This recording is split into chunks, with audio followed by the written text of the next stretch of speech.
Hey everybody, how are you guys doing? This is Rob of Rule of Two Review. Welcome back to the channel, and today we're going to talk about Metroid Dread and the recently announced and updated DLC content for the game. So many of us may know that back in February, when Nintendo had their first Nintendo Direct for 2022, one of the things that they announced was that Metroid Dread would in fact be getting some updated content or some DLC, stuff that a lot of us hoped to see added to Metroid Dread when the game was finished because it was so good and we wanted more of it. But it turns out that what that content was different than what a lot of people expected, definitely different than what I expected, and I'll be honest, it's also different than what I wanted. Ultimately, all the DLC or the update really came down to was a couple of new difficulty modes and a new boss rush mode. There were a few tweaks made to the free demo that you can download from the eShop, but that doesn't really affect the actual final game itself. It really was just those other things, man. Some difficulty modes, a boss rush mode where they rearrange content already found in the regular game, and that's all it was. Granted, it's a free update. We're not paying anything extra to access this stuff, so it's nice to see, but it really doesn't do much to add to the game or the experience, at least in my opinion, and in the opinion of some other people. And I wanted to talk today about why I don't really find this to be very satisfying DLC, and what I could maybe hope for in a future update for the game. Before we dive any deeper into this Metroid DLC topic, I like to always remind you guys that I am always trying to grow the channel here on Rule of Two Review. I am slowly closing in on 20,000 subscribers, which I do hope to hit before the end of 2022. I update every single week, and I cover all things Nintendo, I cover all things Metroid, and I discuss all things gaming. So as you watch this video, if you seem to like what I'm doing and what you hear, then I hope you will consider subscribing to the channel. So, like I said in the intro, this really just boils down to the fact that the current updates that they announced just don't get me very excited.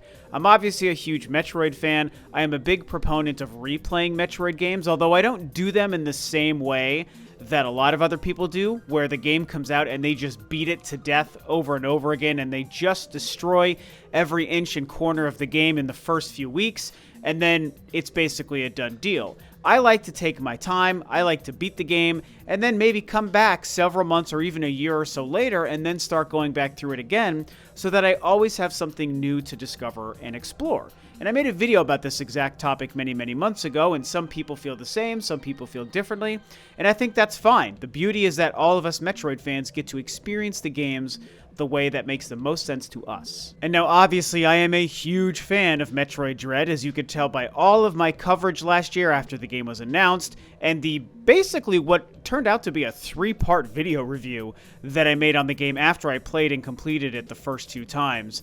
I think the game is absolutely spectacular. It's probably the second best 2D Metroid game I've ever personally played.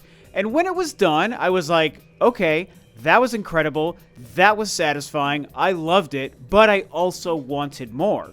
And so the idea of some kind of DLC or new content or things to do in the game was very exciting to me. It was at the top of mind of all Metroid fans. Many people were talking about it and wishing for it at that time.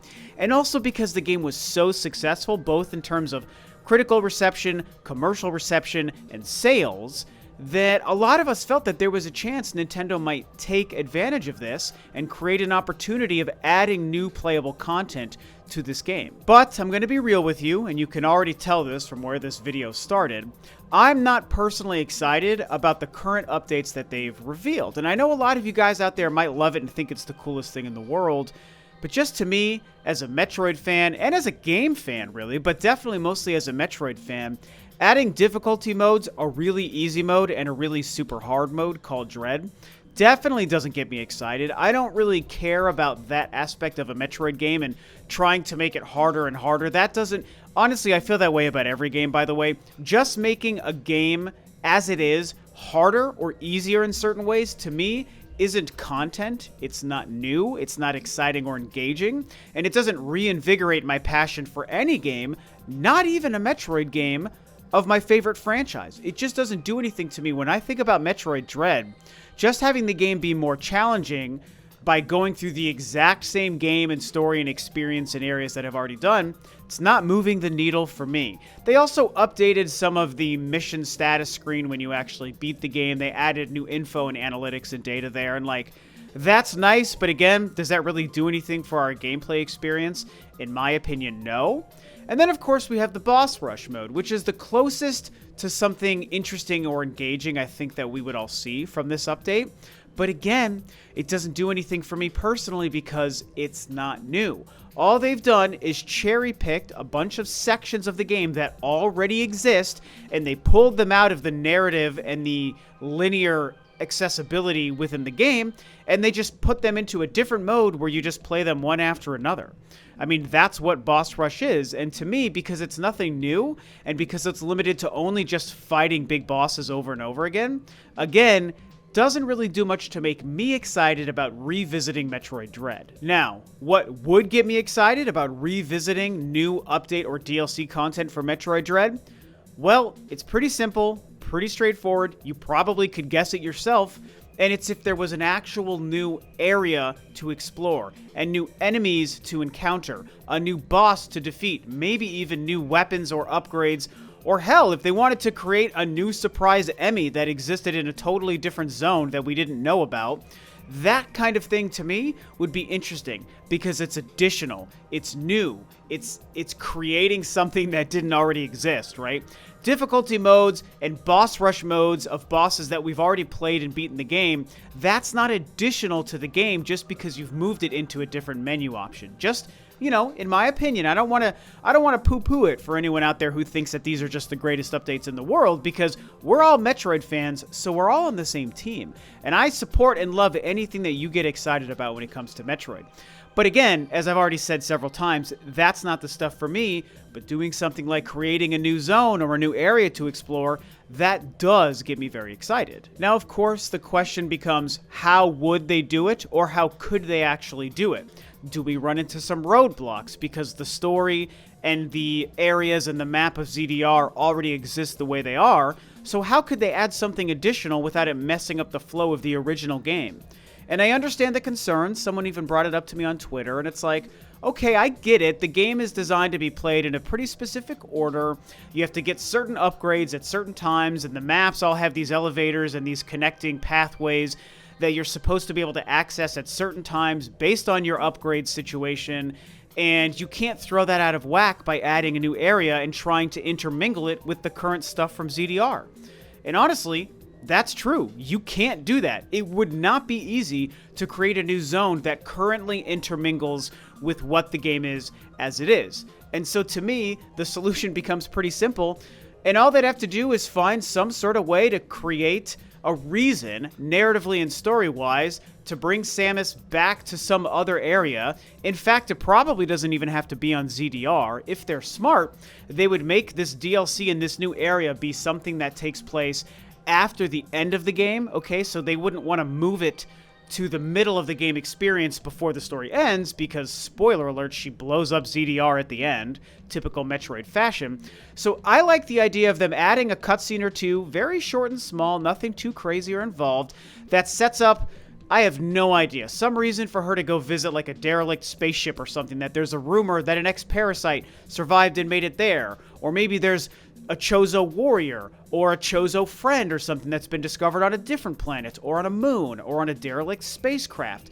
Something that brings her to another area that takes place after Metroid Dread is over, after ZDR has been blown up and Ravenbeak has been defeated and all that stuff, and she goes to that new area with all of the upgrades you have at the end of Metroid Dread, of course. You're going to need the gravity suit and all these things.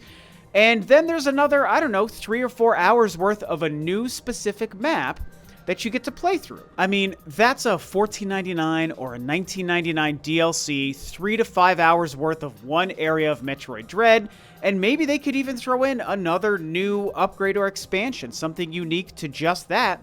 And if they want to be really cool, make that something that you could then take back to the regular game, provided it wouldn't really break how the original game is meant to be put together, you know? These are just ideas. I'm just spitballing ideas that, to me, make sense for adding additional content to Metroid Dread that's actually significant and substantial and interesting, and that is new, right? That's the key word, I think, to this whole conversation is quote-unquote new. Difficulty modes, boss rush mode, tweaking the demo that you can download, to me, none of that qualifies as new. But this idea that I'm laying out would qualify as new. And, again, I'm just one fan laying out my idea. Maybe Nintendo would have a whole different way of approaching it, and maybe there's even a chance they are working on something like that. As we wait for info on Metroid Prime 4, or info on a possible Metroid Prime trilogy or Metroid Prime remake, doing something like this from Metroid Dread, the most recent game that was a huge hit, this could be a way to tide us over while we wait for that information on the next Metroid experience we get to play. And I think I speak for a lot of people, even if it's not everyone, and even if it's not you, I think I do speak for a lot of people when I say that doing something like this is a way more exciting prospect than just a boss rush mode. So again, this is just one guy's opinion and one Metroid fan's ideas on how Nintendo could expand and extend the life of Metroid Dread with something more substantial than just rearranged modes and difficulty modes for a currently existing game. Real DLC, something that, again, I think most of us would be happy to pay for, anywhere 10, 15, 20 bucks, whatever, depending on how significant and the size of it and the amount of time it takes to complete. Maybe there's even 2 new areas we explore. I don't know. I just think it's possible. Do I think it's likely? No, I don't think it's likely, but I do think that there's a small chance. I'm maybe like 30%, right? Like maybe 30-70 on the idea, on the fact that maybe that this is something that they would consider doing, So I think the cards are on the table. I think there's a possibility. I wouldn't put money on it. But, I mean, man, how exciting and cool would this be, right? Would this not be way more interesting and exciting for all of us than just, playing on really easy or really hard mode, or just playing the same bosses we've already beaten over and over again?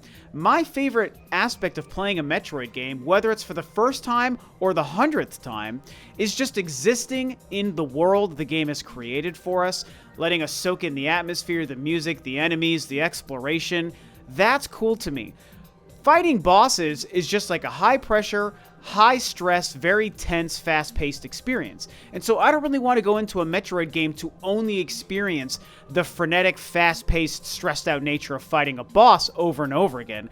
I want to experience and live in and exist in the world of that game, and then periodically come across a boss or a mini-boss or an enemy, puzzles to solve, upgrades to get, all that stuff. To me, that's the core of the Metroid experience. A boss rush mode, to me, is antithetical to the core Metroid experience. Doesn't mean it can't be fun, and doesn't mean, again, that you out there can't enjoy playing it. It's just not what kind of grabs my attention, right? So this is how I feel. I want to know what you guys think. Do you agree with my assessment or some of my ideas? Do you have different ideas on what Nintendo could do to add significant, worthwhile DLC to Metroid Dread? Or maybe you just don't care at all and you're happy with the game the way it is. Whatever you think, talk about it below. And with that, this video is a wrap. Thanks, of course, as always, for tuning in, guys. This is Rob of Rule of 2 Review, and I'll catch you next time on another video. Bye-bye.